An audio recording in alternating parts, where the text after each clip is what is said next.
Good afternoon, everyone. My name is Sukhvilai Dilahong. I am an assistant CDD for Lao PDR. I am here today with my colleague, Dr. Thai over there.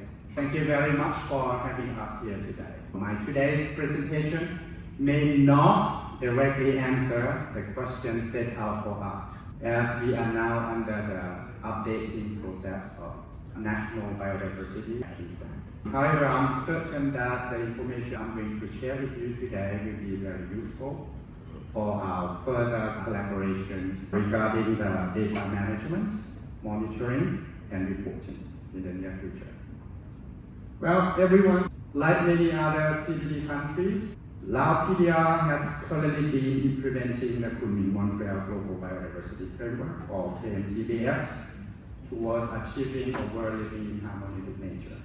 Through various mechanisms for safeguarding natural resources and restoring degraded biodiversity and ecosystems, such as revised constitutions, forest strategies, and vision, updating NBSAP, developing the National Biodiversity Report, and implementing the biofin to identify the sustainable biodiversity finance solutions. So here is the outline for my presentation today. First, I'm going to share with you the brief insight of the Montreal Global Biodiversity Framework, and then the key conservation and restoration efforts made by the Lao PDR is going to be highlighted. So let's get started.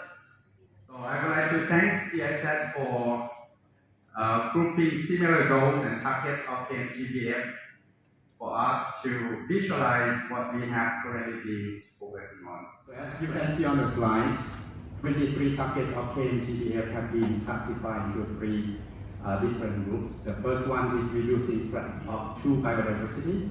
Second, meeting people needs.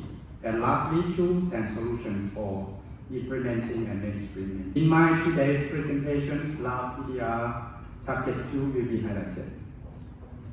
Let's start with the efforts made by Lao PDR for conserving nature and restoring degraded biodiversity ecosystem. I am very pleased to inform the meeting that the natural resources management and environmental protection have been specified in the revised constitutions for Lao PDR, which was approved by the National Assembly in March 2025. So the Article 19 said that the government of Lao PDR advocates for the safeguarding of natural resource, restoration efforts, sustainable development, and the enrichment of degraded environments. All entities and individual citizens must protect, conserve, and sustainably use the environment and biodiversity. Now let me share with you the forest strategy to achieve the ambitious visions towards 2050. The government of Lao PDR has set an ambitious goal to achieve 70% of forest cover by 2030 to support its climate actions and sustainable economic development. In terms of efforts of natural conservation, 26 national protected areas have been established in Laos, covering approximately 80% of the total area. So of which we have 3 ASEAN Heritage Parks, 1 UNESCO Heritage Park, and 1 park is currently under the preparation process for nominating as a UNESCO Geo Park.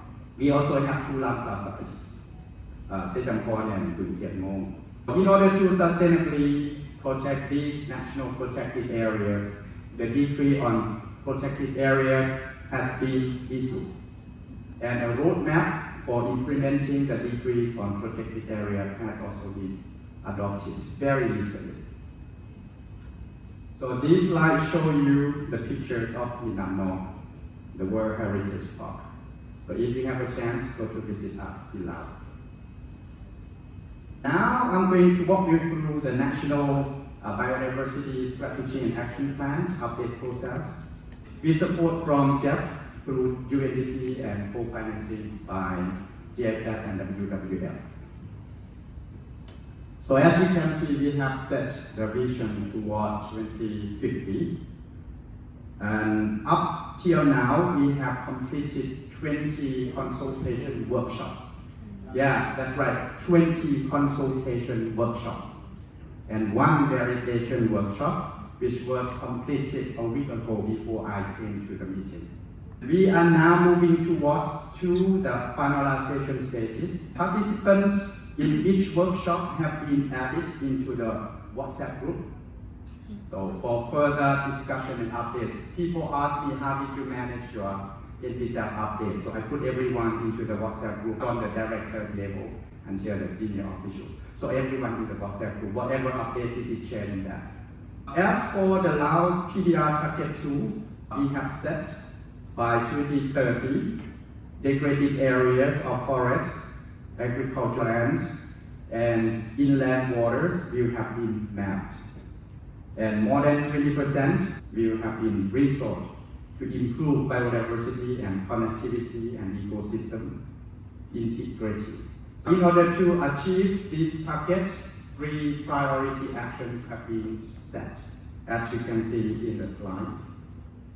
Regarding the development of the 7 national report on biodiversity, the inception workshop was just organized in Vietnam a week ago. So at the same time that verification workshop was organized. The report has been scheduled to complete it in the first quarter of 2026. The report will be comprised with 5 main parts. As you can see in the slide, right? The first one, overview. Second one is NPSAP update process. Here, I would like to share with you some photos. That is the verification workshop, inception workshop for national report, and consultation workshop for biofuel. We also organize variety of local consultations with ethnic groups, women and youth, supported by GIZ. And this also very important workshop we met and discussed with CSO.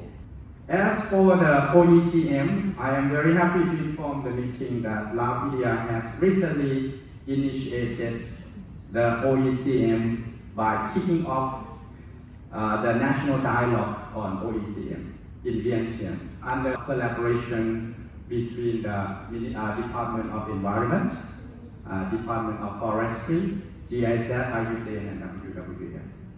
So the workshop concluded with key points regarding further collaboration on OECMs, as you can see on the slide, right? All right, everyone, I'm almost done. So let me proceed with the last point of my presentation today. That is the carbon credit mechanism. The carbon credit mechanism has become a priority policy of the government of Laos, as the decree on the carbon credit has already been issued.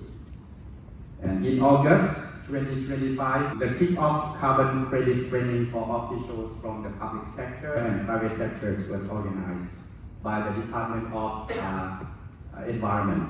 We have received technical support from the Thailand Greenhouse Gas Management Organization, or TGO. At that time, we brought all companies to meet with relevant public sector, including the banks, something like that, and including how can we move forward on the sustainably financing the ecosystem in the near future.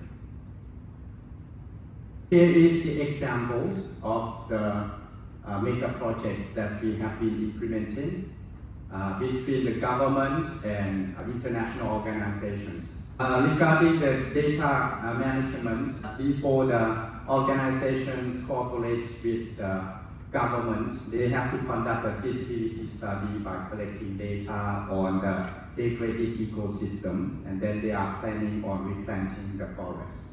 So this is the opportunities for our data management regarding the degraded forest. This is another project in the northern Laos. And we also have another reforestation in the southern Laos as well. All right, everyone, that's wrap up my presentation, I guess. Lao PDR stands ready and welcome any opportunity for further collaboration on sustainable natural resources and environmental protection. Thank you very much for your attention.